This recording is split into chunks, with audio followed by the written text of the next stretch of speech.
There is nothing impossible to him who will try. These words, attributed to Alexander the Great, epitomize the spirit of a man who dreamed of ruling the world, and very nearly succeeded. As the sound of rain creates a soothing backdrop, we'll explore the life of a young leader with piercing eyes and unwavering confidence. Alexander's belief in his own destiny drove him to achieve the impossible, forever changing the course of history.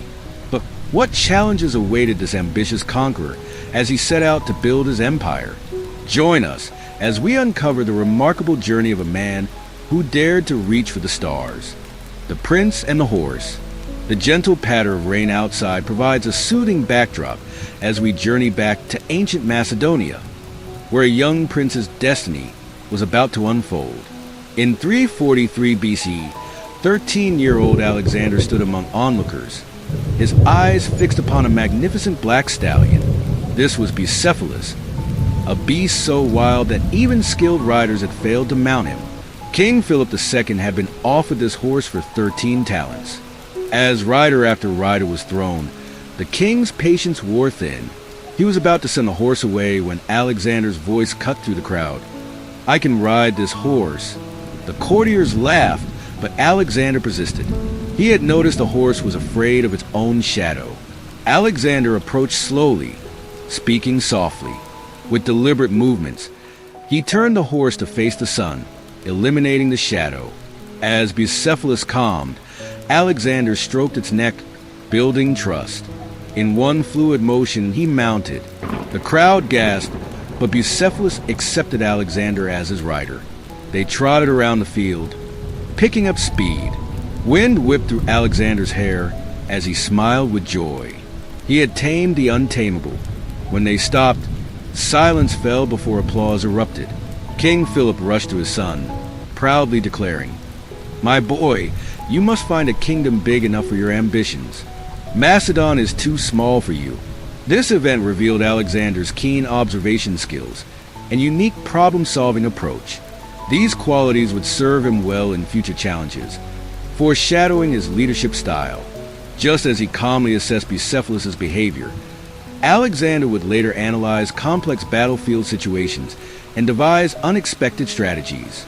His ability to build trust with the horse mirrored his skill in inspiring loyalty among troops and forging alliances. Bucephalus became Alexander's loyal companion through countless battles. Their bond was so strong that when Bucephalus died in India, Alexander named a city after him. This story has captivated imaginations for millennia. While some debate its historical accuracy, it encapsulates Alexander's essence.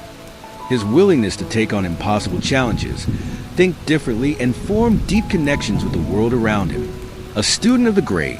As the rain continues its gentle symphony outside, let's turn our attention to the intellectual foundations that shaped Alexander's extraordinary journey. While his ability to connect with Bucephalus demonstrated his innate talents, it was a unique education he received that truly forged the mind of history's greatest conqueror. In 343 BCE, at the age of 13, Alexander began studying under Aristotle. King Philip II chose the philosopher to provide a well-rounded education for his heir. The Temple of the Nymphs at Mysa served as a serene backdrop for Alexander's intellectual awakening. In exchange for tutoring Alexander, Philip agreed to rebuild Aristotle's hometown of Stagira, freeing former citizens and pardoning exiles. Aristotle's curriculum was comprehensive, covering medicine, philosophy, morals, religion, logic, and art. This holistic approach cultivated Alexander's intellectual and cultural understanding alongside his martial skills. At Mysa, Alexander learned with children of Macedonian nobles who would become his future generals and companions. Under Aristotle's guidance, Alexander developed a passion for literature, particularly Homer's Iliad. Aristotle provided an annotated copy, emphasizing heroism and virtue in leadership. These lessons profoundly influenced Alexander's later decisions, shaping his approach to governance and cultural integration during his conquests. The philosophical lessons shaped Alexander's worldview and approach to leadership. Aristotle's teachings on ethics and politics provided a framework for Alexander to consider the responsibilities of rulership. However, this period of intellectual growth was not without tensions. The contrast between Aristotle's broad philosophical teachings and Philip II's focus on military matters created a dynamic interplay in Alexander's development. This tension became apparent during Alexander's military campaigns.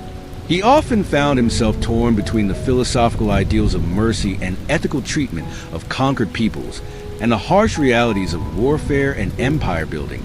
The young prince who had studied ethics and contemplated virtue would soon face decisions that challenged these principles. As Alexander matured, his appreciation for knowledge and culture would manifest in his efforts to blend Greek and Persian customs, and his founding of cities as centers of learning. The seeds planted during these formative years would bear fruit in unexpected ways as Alexander pursued his ambitious vision. As we move forward in our exploration of Alexander's life, we'll see how his unique educational background influenced his approach to his first major military challenge, the Rebellion of Thebes. This conflict would test not only his strategic abilities, but also the philosophical principles instilled by his mentor Aristotle. The warrior prince emerges. The gentle patter of rain outside provides a soothing backdrop as we shift our focus from Alexander's formative years to his first true test as a military commander. While his education under Aristotle had cultivated his mind, it was on the battlefield that the young prince would prove his mettle.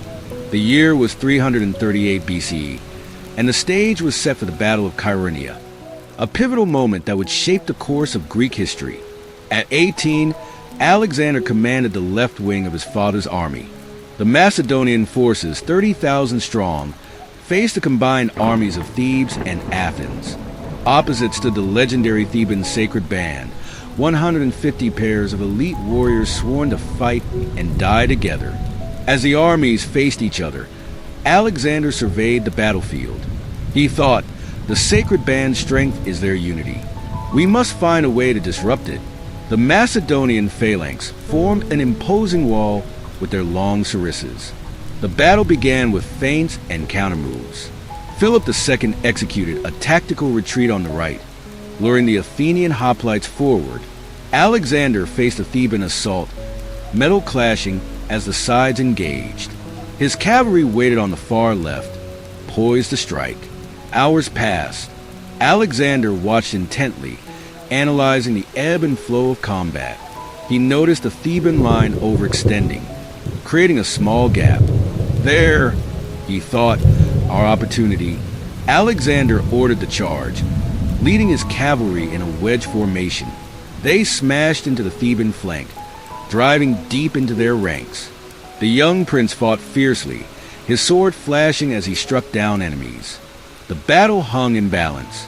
The Thebans fought back with discipline and courage, but Alexander's charge had broken their momentum. The Macedonian phalanx pressed forward, exploiting the gap. As sunset approached, the outcome became clear. The sacred band fought to the last man, their fallen bodies a testament to their valor. Alexander's decisive charge had turned the tide, securing victory for the Macedonians. In the aftermath, as rain washed away the battle's grime, Alexander stood among his men. He had proven himself as a commander worthy of respect, demonstrating not only intellectual gifts but also courage and tactical acumen. This victory marked a turning point in Greek history. With Thebes and Athens defeated, Philip II established the Hellenic League as hegemon. For Alexander, Chaeronea was a crucible, tempering theory with experience. The lessons learned on these blood-soaked fields would serve him well in the years to come, as he embarked on his ambitious campaign to conquer the known world. A kingdom in turmoil, the steady rhythm of raindrops creates a soothing backdrop as we turn our attention to a pivotal moment in Alexander's journey. The year is 336 BCE, and the Macedonian court is about to be plunged into chaos. King Philip II, the architect of Macedonia's rise to power, attends a lavish wedding celebration in Igi.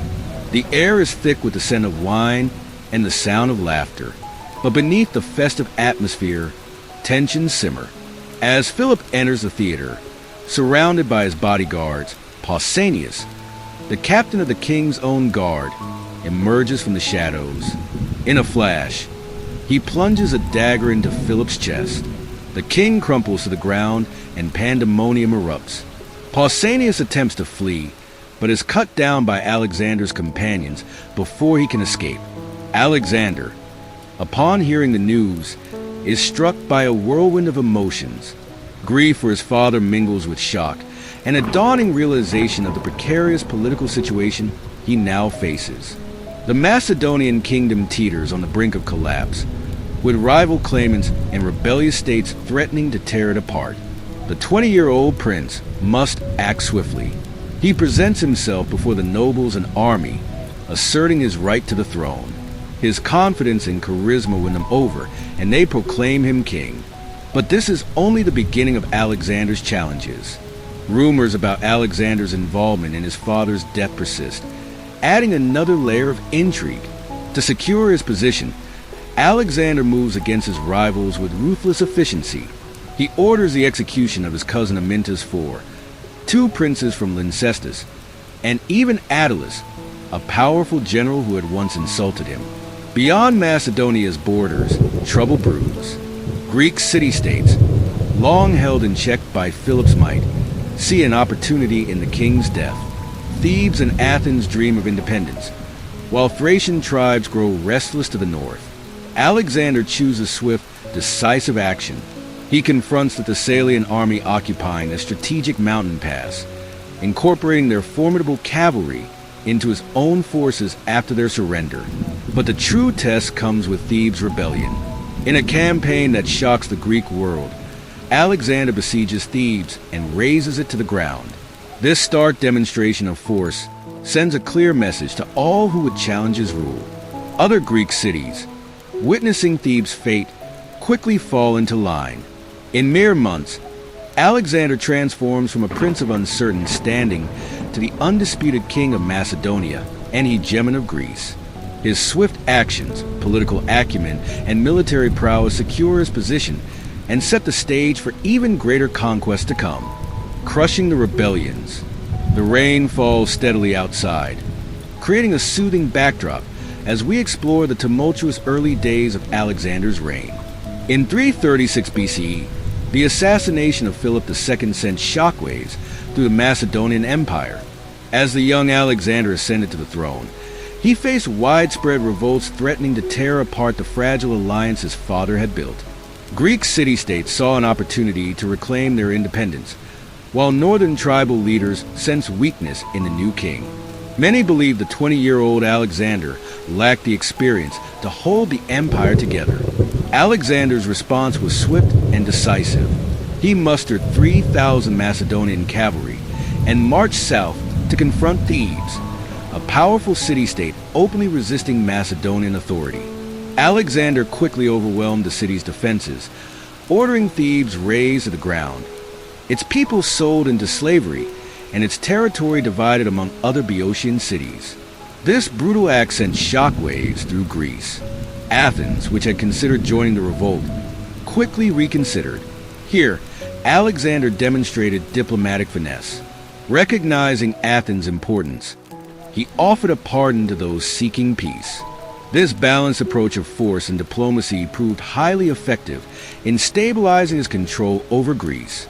In Corinth, Alexander further solidified his authority by being recognized as leader of the Amphictyonic League, a position previously held by Philip. This formal recognition legitimized his rule over the Greek city-states. Alexander's handling of individual city-states varied based on their strategic importance and level of resistance.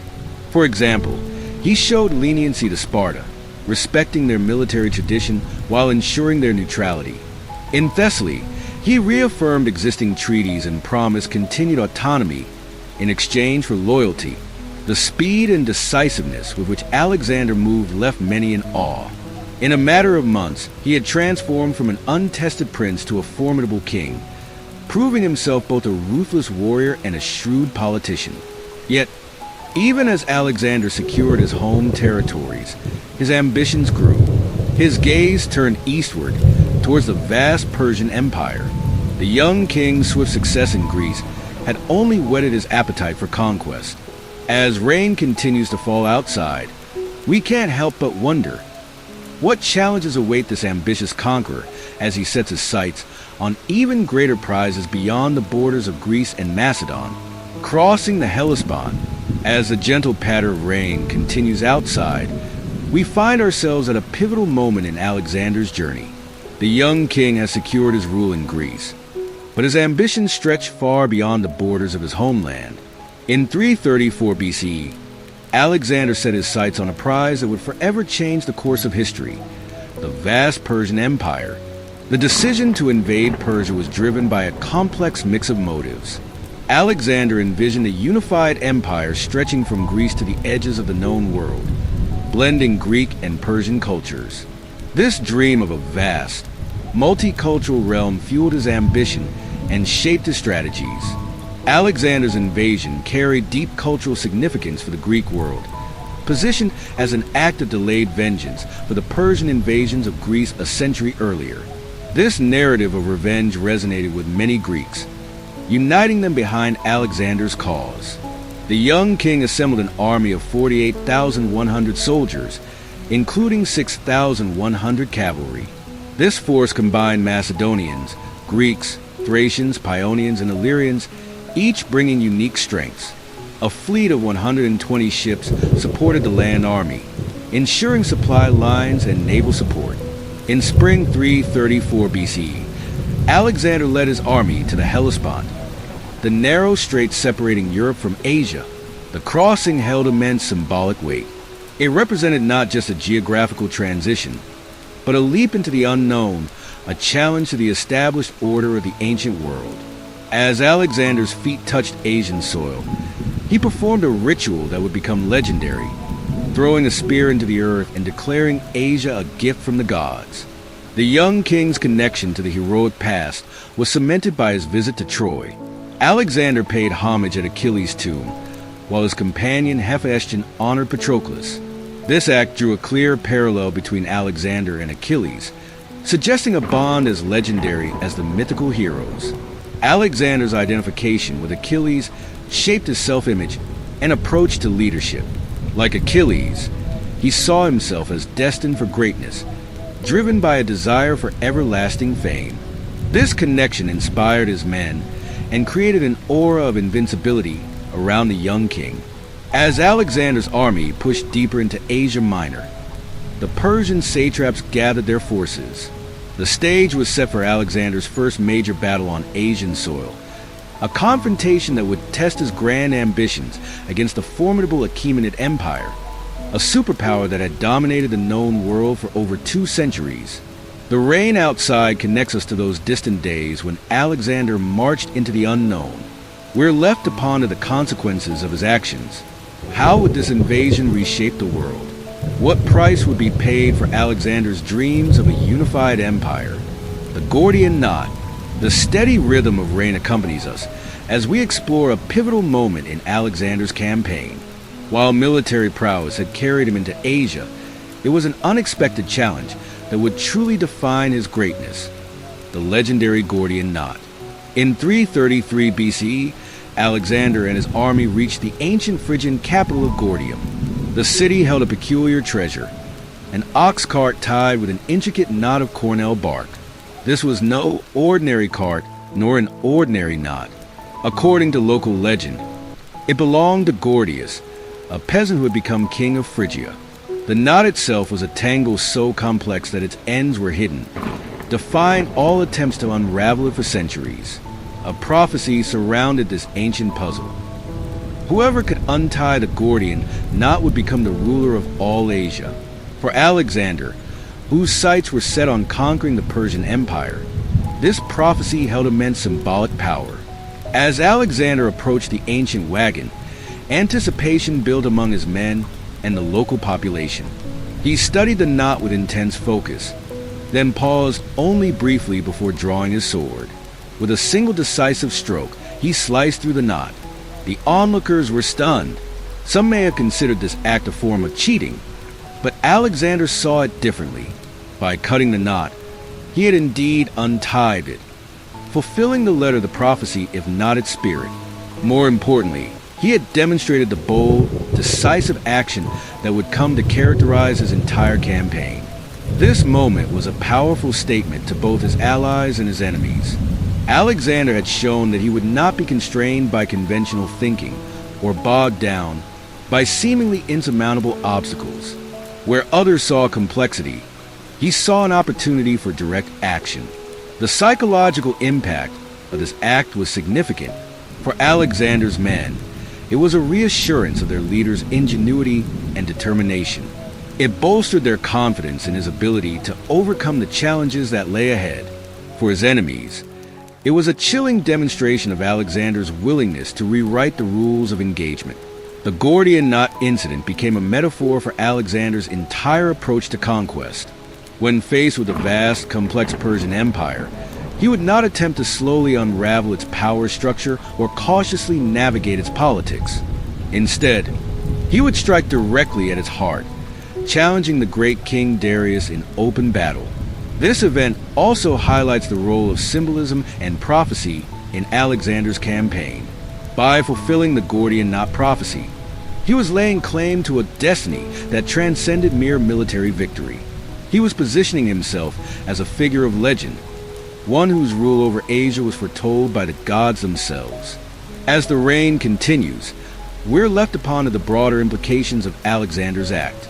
How often in history have great leaders succeeded not by following established rules, but by redefining the very nature of the challenge before them? The Gordian knot solution stands as a testament to the power of lateral thinking and bold action in the face of seemingly intractable problems. Clash of Kings at Issus. The gentle rain outside serves as a soothing backdrop as we turn our attention to a pivotal moment in Alexander's campaign, the Battle of Issus in 333 BC. This confrontation would pit the young Macedonian king against the might of the Persian Empire, led by Darius III himself. The stage was set for a clash that would resonate through history, but the key to Alexander's victory lay in a decision that even his own men questioned. Alexander's army of 40,000 soldiers marched towards the coastal plain of Issus, acutely aware of the numerical disadvantage they faced against Darius III's force of 100,000. Yet Alexander's confidence remained unshaken, for he had recognized an opportunity in the terrain. A narrow strip of land between the Amanus Mountains and the Mediterranean Sea that would negate the Persians' numerical advantage. As the armies faced each other, tension mounted. The air was thick with the scent of sweat and leather, the sound of metal on metal as soldiers adjusted their armor. Alexander's men felt a sense of trepidation at the sight of the enormous Persian host, while Darius exuded confidence from atop his ornate chariot. The battle began with a thunderous clash. Alexander's forces struck hard at the Persian left flank, seeking to create an opening. The air filled with the cries of men, the clash of swords, and the thud of arrows finding their marks. Gradually, the superior training of the Macedonian troops began to tell, pushing back the Persian left and creating a widening gap in Darius's battle line. Seizing the opportunity, Alexander led the companion cavalry in a thunderous charge directly towards Darius's position. The ground shook beneath the hooves of thousands of horses as they cut through the Persian ranks. Alexander's eyes were fixed on Darius's chariot, the distance between them shrinking rapidly. From his elevated position, Darius watched with growing alarm as the Macedonian forces drew closer. The Persian king's heart raced, his palms sweaty on the reins of his chariot. In a moment of fear, Darius made a decision that would haunt him. He turned his chariot and fled, abandoning his army and family.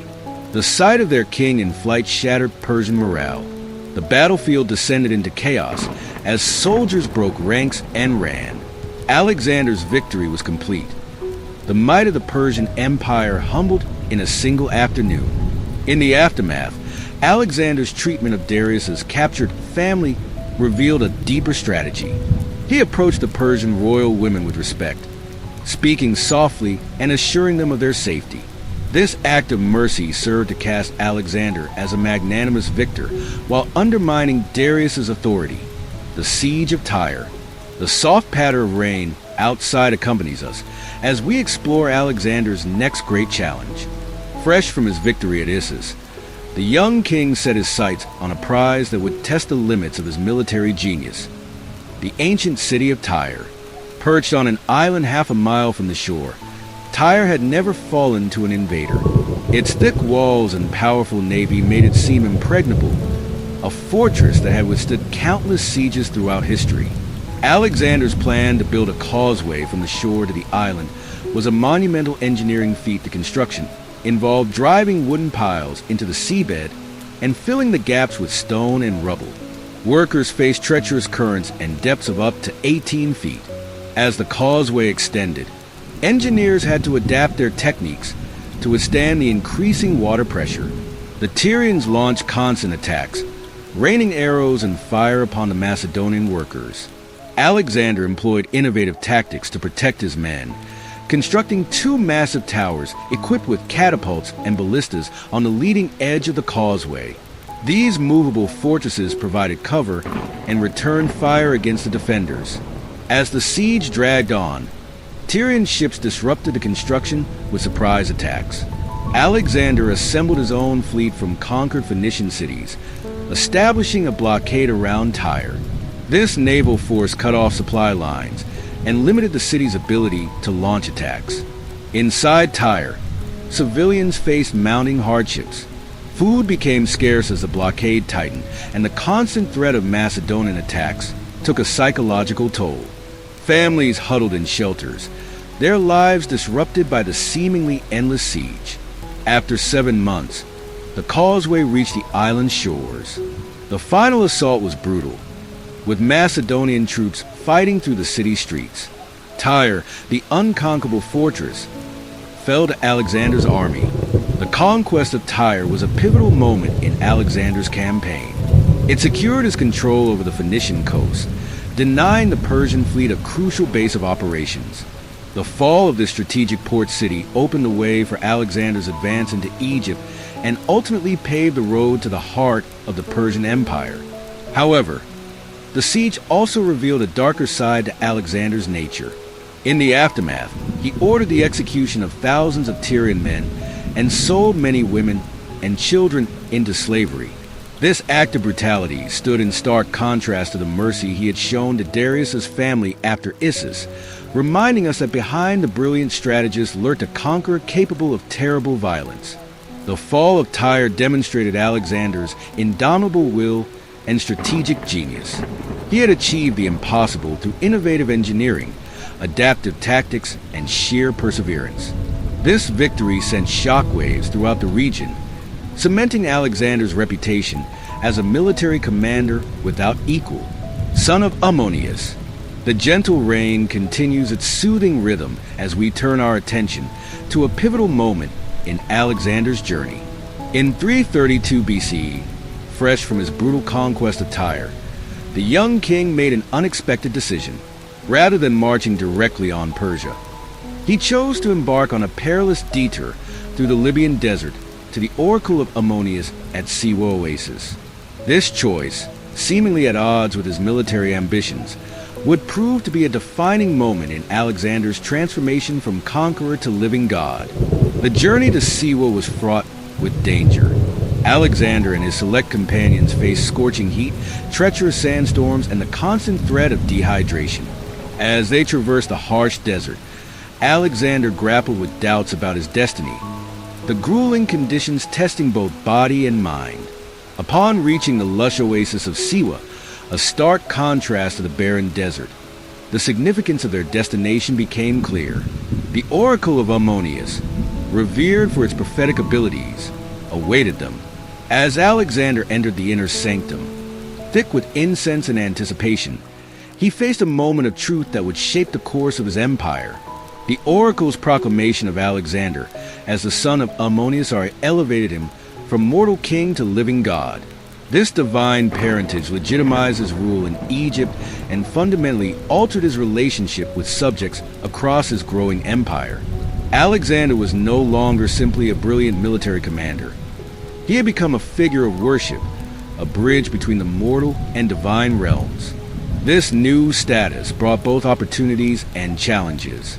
It provided Alexander with unprecedented authority to unite diverse peoples under a single divine ruler. However, it also created a growing distance between himself and his Macedonian companions, who now found themselves serving a living god. This tension would become a source of conflict in the years to come. The proclamation profoundly affected Alexander's self-perception. His belief in his own divinity fueled his relentless push eastward, driving him to expand his empire to the edges of the known world. Yet it also led to moments of hubris, as the line between mortal limitation and divine power blurred in his mind. Alexander struggled internally with this growing belief, alternating between embracing his godhood and questioning its reality.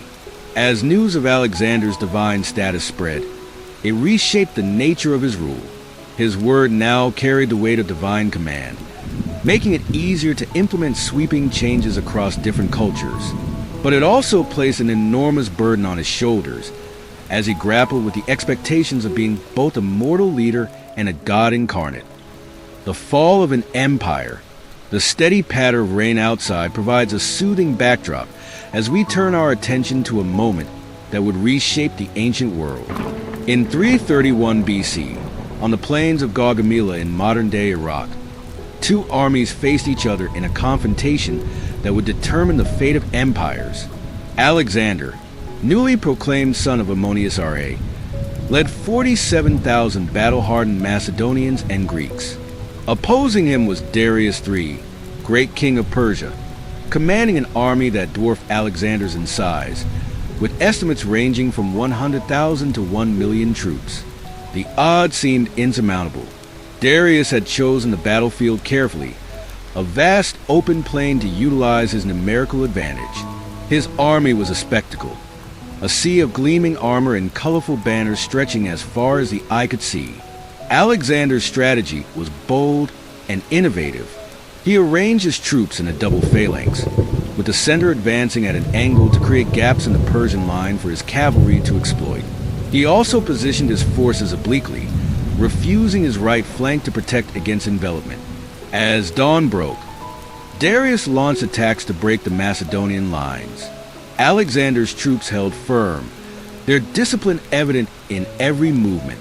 The Persian assaults crashed against the Macedonian phalanx, unable to find purchase. Alexander seized his moment when he noticed a shift in the Persian formation, leading his elite companion cavalry. He charged directly towards Darius. The thunderous hoofbeats of the Macedonian cavalry pierced through the Persian left flank, sowing chaos. Darius, faced with Alexander's charge, felt panic grip his heart. His plans crumbled before his eyes. In desperation, he turned his chariot and fled, abandoning his men. As he galloped away, the weight of his empire's imminent fall pressed upon him. The Persian army's morale collapsed entirely. What had been an organized force devolved into a chaotic mass of fleeing men. The Battle of Gaugamela marked the death knell of the Achaemenid Persian Empire, which had dominated the Near East for over 2 centuries. The empire's fall sent shockwaves through the region. Long-standing power structures crumbled overnight. Satraps and local rulers scrambled to pledge allegiance to Alexander, while others saw an opportunity for independence. The vast Persian bureaucracy now faced an uncertain future. As Alexander stood among the abandoned riches of Darius's war camp, his mind raced with possibilities. He had conquered the known world, but what lay beyond? What other challenges awaited him in the lands to the east? The young king's ambition, far from being sated, only grew stronger with each victory. To the ends of the earth, the gentle rain outside sets a soothing rhythm as we follow Alexander's eastward march, his ambitions now stretching beyond the fallen Persian Empire. In 326 BCE, the young conqueror stood at the banks of the Indus River, his gaze fixed on the unknown lands that lay ahead. The world he knew had been conquered, but Alexander's thirst for glory remained unquenched. As Alexander's army crossed the Indus, they entered a realm of vibrant contrasts. Lush jungles and fertile plains replaced the arid deserts of Persia. The soldiers marveled at ornate temples and bustling markets, where silk-clad merchants offered spices and gems. Alexander's fascination with Eastern wisdom grew. He sought out local sages, engaging in discussions about philosophy and cosmology. The young king was particularly intrigued by the concept of reincarnation, contemplating its implications for his own legacy. The Battle of the Hydaspes showcased Alexander's tactical brilliance. Despite facing war elephants, beasts his troops had never encountered, Alexander emerged victorious. Impressed by King Porus's bravery, Alexander expanded his territory and appointed him as a satrap, securing a crucial alliance in this foreign land. As the army pushed further east, the toll of constant campaigning intensified. Soldiers, once eager for glory, now whispered of home. The fierce resistance of local tribes tested their resolve. Alexander himself suffered injuries, a stark reminder of his mortality. Crossing the Hindu Kush mountains pushed man and beast to their limits. Freezing temperatures and treacherous passes made each day a struggle. The army that had conquered the known world now battled nature itself, their progress measured in miles of agony. Alexander's curiosity drove him onward, each new encounter fueling his desire to uncover the mysteries of this land. Yet, with every victory, dissent grew among his men. They questioned the purpose of their endless march, their loyalty strained by exhaustion and homesickness. The capture of Aurnos, a mountaintop fortress believed impregnable, added to Alexander's legend. But the question loomed: how much further would they go? The answer came at the Hyphasis River. Facing larger armies in vast deserts, Alexander's men refused to take another step eastward. For 3 days, Alexander secluded himself, grappling with this crisis. When he emerged, he faced his greatest challenge: persuading an army of conquerors to return home. His speech at the Hyphasis is lost to history, but its impact was clear. Alexander agreed to turn back, not in defeat, but to consolidate their vast empire. As they began the long journey home, Alexander's mind worked on new plans. They would travel south along the Indus, exploring and conquering, but the trials faced in India were far from over, and the return journey would test Alexander's leadership in unprecedented ways. The long road home, the soft patter of rain serves as a gentle backdrop to Alexander's fateful decision to turn his army westward. After years of relentless conquest, the young king faced a new challenge: bringing his weary troops home. But the road ahead would prove far more treacherous than any battlefield they had encountered. In 325 BC, Alexander set his sights on the Gadrosian Desert, a vast expanse of scorching sand and barren rock stretching across what is now southern Pakistan and southeastern Iran. As the Macedonian forces began their arduous trek, the enormity of their task became painfully clear. The desert sun beat down mercilessly, turning their armor into searing ovens. Water became more precious than gold, with the few wells they encountered often brackish or dry. Day after day, the army trudged through the shifting sands. Men collapsed from heat exhaustion, their strength sapped by the relentless conditions. Horses and pack animals succumbed to dehydration and exhaustion in alarming numbers. The loss of these beasts of burden forced the abandonment of vital supplies and equipment. Alexander marched on foot alongside his troops, sharing their meager rations and limited water. When offered a small amount of water, he famously poured it out onto the sand, declaring that if his men couldn't drink, neither would he. This act of solidarity bolstered morale, but it couldn't shield Alexander from his own doubts and struggles. As weeks passed, Alexander grappled with the consequences of his decision. The once mighty army was reduced to a straggling band of survivors, their ranks decimated by the unforgiving desert. In quiet moments, the king questioned whether he had pushed too far, risking everything they had fought for. After 2 months of grueling travel, the battered remnants of Alexander's army finally emerged from the Gadrosian wasteland. Estimates suggest that as many as 3/4 of his forces perished in the crossing. The staggering losses raise questions about the wisdom of pushing so far beyond the boundaries of the known world. The crossing marked a turning point in Alexander's leadership. The brash confidence of his youth gave way to a more tempered approach. He began to rely more heavily on the counsel of his experienced generals, recognizing the value of their wisdom in the face of such dire circumstances. For Alexander, the crossing represented both triumph and tragedy. He had once again overcome seemingly insurmountable odds, proving his resilience and leadership. Yet the cost was immense, and the experience would shape his future decisions and strategies. The rain-steady patter serves as a poignant reminder of the water so desperately sought in those harsh desert days. It invites us to reflect on the nature of conquest and the limits of human endurance. Alexander had conquered kingdoms and toppled empires, but in the end, it was the unforgiving desert that nearly brought him to his knees, forever changing the great conqueror and his approach to leadership. The death of Alexander, the gentle sound of rain, provides a soothing backdrop as we turn to the final chapter of Alexander's extraordinary journey. In 323 BC, the world's greatest conqueror returned to Babylon, the crown jewel of his vast empire. The city buzzed with anticipation as Alexander prepared for his next grand adventure, an ambitious expedition to Arabia. But fate had other plans for the young king, and the streets of Babylon would soon witness the fall of a legend. On a warm June evening, Alexander attended a lavish banquet honoring his trusted friend and admiral, Nearchus. The celebration was filled with music, laughter, and copious amounts of wine. Shortly after the festivities, the king fell ill, struck down by a mysterious ailment that would baffle historians for millennia to come. Alexander's illness progressed swiftly and mercilessly.